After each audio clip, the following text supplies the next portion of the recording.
नमस्कार मंडळी, healthy food कट्ट्यावर सगळ्यांचं खूप स्वागत। लवकरच बाप्पांचं आगमन होणार आहे, तर त्याच्यासाठी आपण खूप वेगवेगळ्या प्रकारचे मोदक करत असतो। उकडीचे मोदक तर आपण करतोच, पण 9 दिवस 10 दिवस जसं कुणाच्या घरामध्ये जसा बाप्पा असेल तसं वेगवेगळे प्रकारचे मोदक करतो।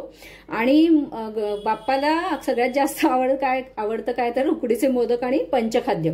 तर त्याच पंचखाद्याचे मी आज 2 प्रकाराने मोदक करून दाखवणार आहे। एकदा साखर गुळ न वापरता आणि एकदा ही जी आहे ना, ही खडी साखर आहे। अशी मोठी मोठी खडी साखरेचे जे खडे होते तर त्याचे कुटून मी मिक्सरमध्ये बारीक खडी साखर केलेली आहे। तुम्ही ही पण खडी साखर वापरू शकता, पण ही जास्त हेल्दी असते मोठी मोठी खडी साखर, म्हणून मी ही बारीक करून मिक्सरमध्ये ह्याची पिठी साखर करून घेतलेली आहे खडी साखरेची। त्याच्यानंतर ही खारीक जी आहे ती तुपामध्ये व्यवस्थित परतायची आणि म्हणजे मिक्सरमध्ये त्याची अशी छान खारकेची पूड होते। तर ही खारकेची पूड मी घेतलेली आहे।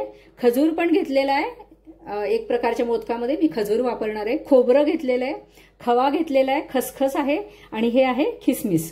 तर याच्यापैकी 5 पदार्थ वापरून मी एक मोदक करणार आणि 5 पदार्थ वापरून मी दुसऱ्या प्रकारचे मोदक करणार आहे। हे सगळं ऑप्शनल आहे। केशर आहे, वेलदोड्याची पूड आहे, त्याच्यानंतर जायफळ आहे।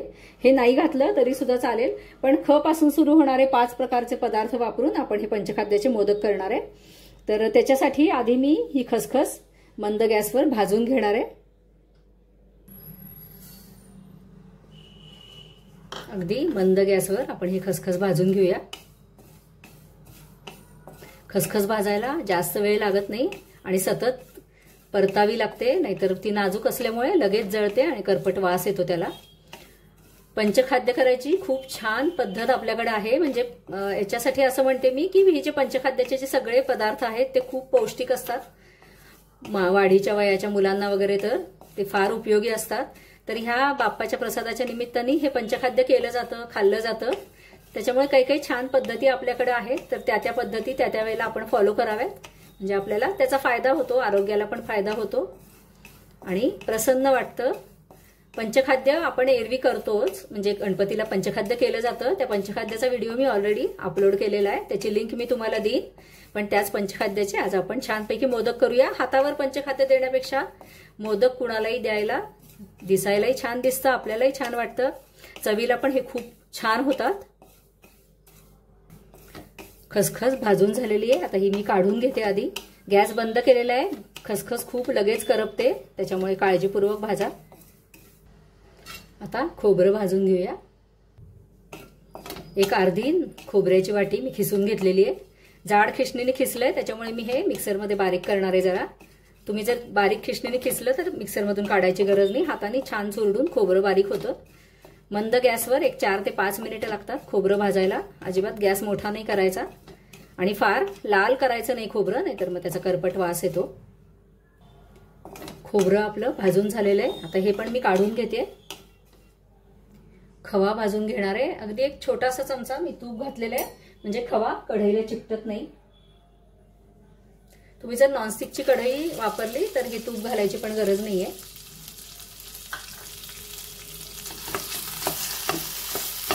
खवा घातला तरी सुद्धा मोदक अजिबात खराब होत नाहीत, मी तुम्हाला अगदी खात्रीने सांगते, कारण दरवर्षी मी पंचखाद्य करते आणि कितीतरी दिवस ते घरात बाहेर राहतं, फ्रीजमध्ये पण मी ठेवत नाही। खवा छान भाजून घेतला की अजिबात पंचखाद्य खराब होत नाही। रंग बदलेपर्यंत आपण खवा भाजून घेणार आहे।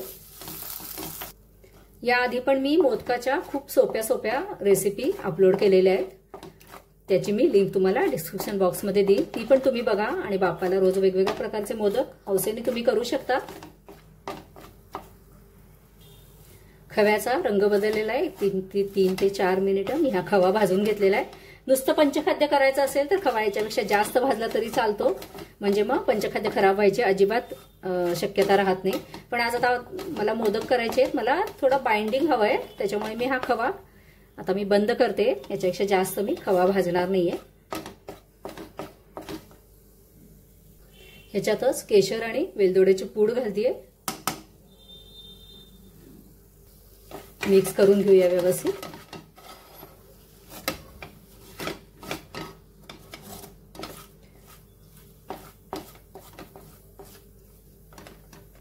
खवा थोडासा गार होऊ द्यायचा आहे, तोपर्यंत एक एक मी सगळं मिक्सरमधनं थोडं बारीक करून घेते.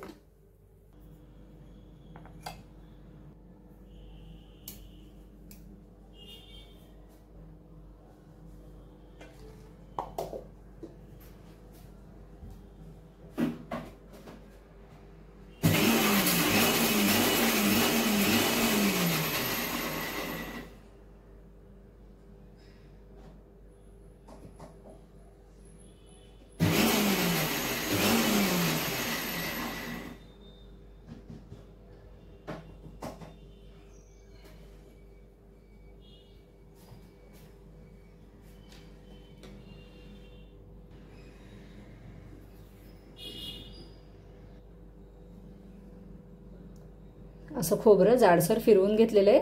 फार जर खोबरं मिक्सर फार वेळ फिरवला तर त्याला तेल सुटतं आणि मग त्याचे मोदक चांगले होत नाहीत. ह्याच्यातलं अर्ध मिश्रण मी आता एका बाउलमध्ये काढून घेणार आहे आणि अर्ध मिश्रण दुसऱ्या प्रकारचे मोदक करायसाठी मी बाजूला ठेवलेलं आहे. त्यानंतर खवा सुद्धा अर्धा मी या मोदकात घालते.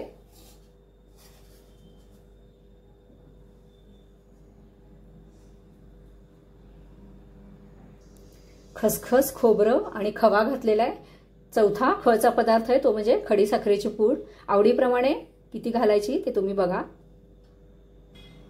आणि आता घालूया खारकेची पूड. तर अशा प्रकारे 5 खचे पदार्थ आपण याच्यामध्ये घातलेले आहेत. आता हे छान मिक्स करून घेऊया. तुम्हाला हवे असतील तर तुम्ही याच्यामध्ये पिस्ता, अक्रोड वगैरे असे ड्रायफ्रूटचे काप पण घालू शकता. पण पंचखाद्य आहे, पारंपरिक पद्धतीने आपण करतोय, तर त्याच्यामुळे मी याच्यामध्ये फक्त 5 खचे पदार्थ घालून हे पंचखाद्याचे मोदक करणार आहे. आता ह्याच्यात जसं लागेल तसं आपण तूप घालूया बाइंडिंगसाठी. तुम्ही जर लगेच हे मोदक वापरणार असेल तर 1 चमचाभर दूध घातलं तरी सुद्धा चालेल. मिक्स करून घेऊया. साचा घेतलेला आहे मी मोदकाचा. आता त्याच्यामध्ये आपण मोदक करूया.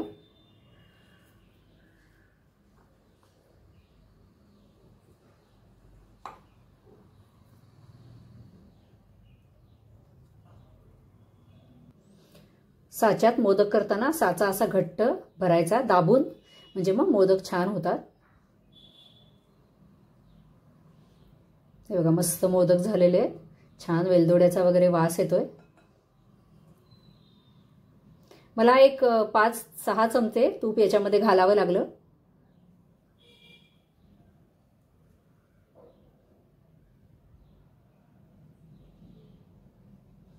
तर असे सगळे मोदक मी करून घेते आणि मग तुम्हाला दाखवते.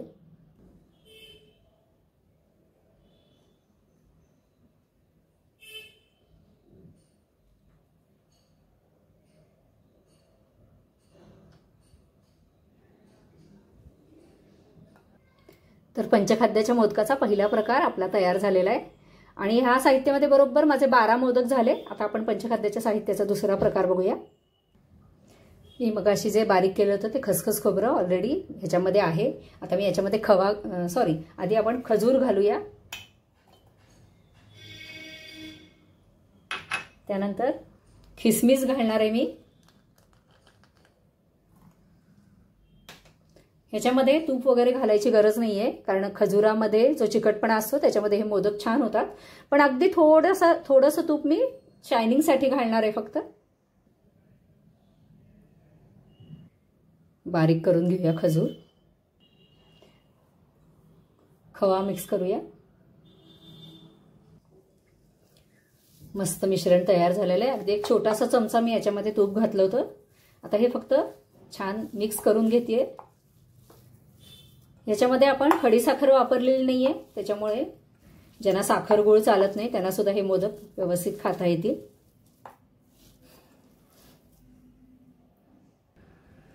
आता हे मोदक मी हातानेच करणार आहे. तुम्ही साच्याने पण करू शकता.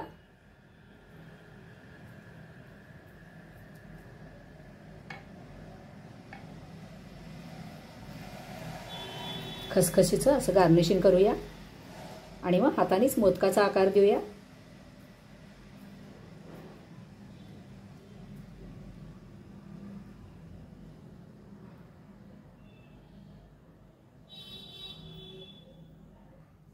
तर हे हातानेच आकार देऊन मी असे 11 मोदक तयार केलेले आहेत. तेवढ्या मिश्रणाचे 11 मोदक झालेले आहेत आणि हे 12 झालेले आहेत.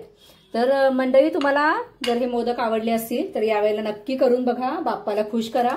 आणि व्हिडिओ आवडला असेल तर लाईक करा, शेअर करा, सबस्क्राईब करा. धन्यवाद.